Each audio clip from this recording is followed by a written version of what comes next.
Greetings, Eddie here, and welcome to my farm. So today I'll be taking a huge step with these onions. It's going to be transplanting day today.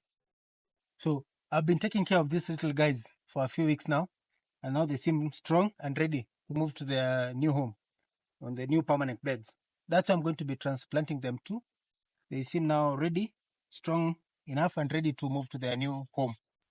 Transplanting can be a bit tricky, but if you follow some of these tips, you're going to have your onions on their way to a bountiful harvest. First things first, let's get our raised beds ready.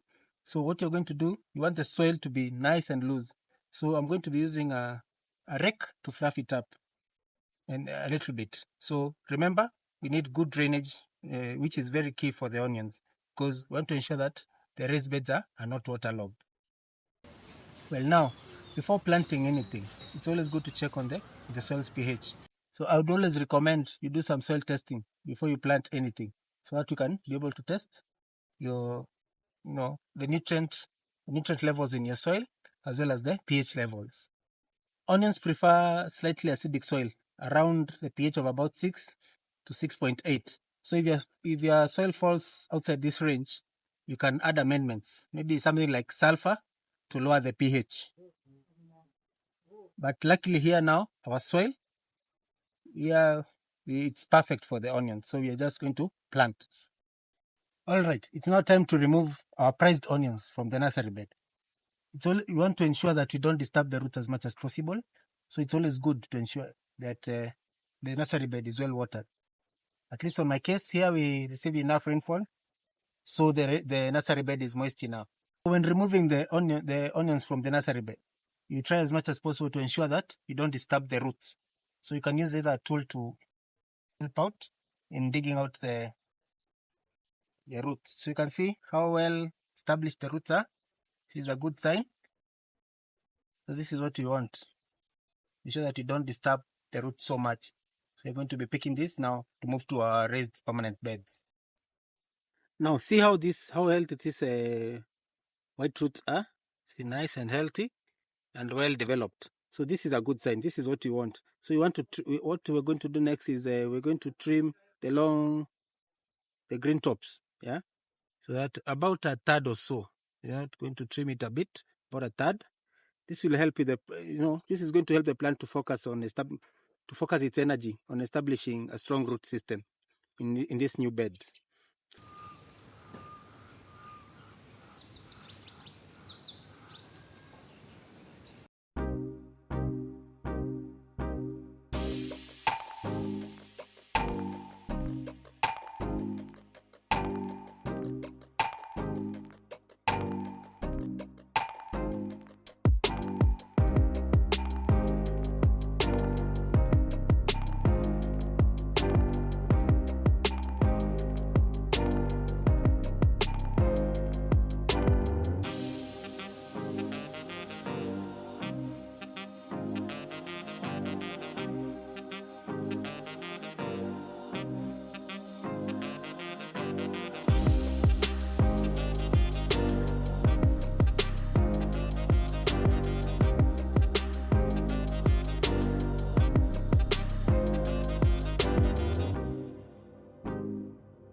Yeah, there we are. I'm done with the transplant. Once the onions are now settled in the new home, please ensure that you water them. But to ensure you water, you don't soak too much.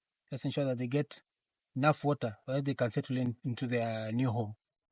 So in the coming weeks, be on the lookout for weeds. I'll be on the lookout for weeds because now onions don't like competition. Like any other crop, onions don't like competition. So I'll be on the lookout for weeds and ensure that there are no weeds that come up. And if possible, you can consider, doing a thin layer of mulch, to suppress the weeds, just in case if you want to. It's another way of suppressing the weeds. But be on the lookout. Ensure there are no weeds on your onions, because they don't like competition, so that the crop can be able to thrive. Well, finally, the bulb onions have officially been transplanted, and with a little care, within a few short months, these bulb onions will be ready for harvest. Thank you so much. So if you need any further updates on these onions or any other vegetables, please be sure to subscribe to this channel. Hit the notification button so that you don't miss on an upload. And with that, that's more like it. Thank you for watching. Till the next one, happy farming.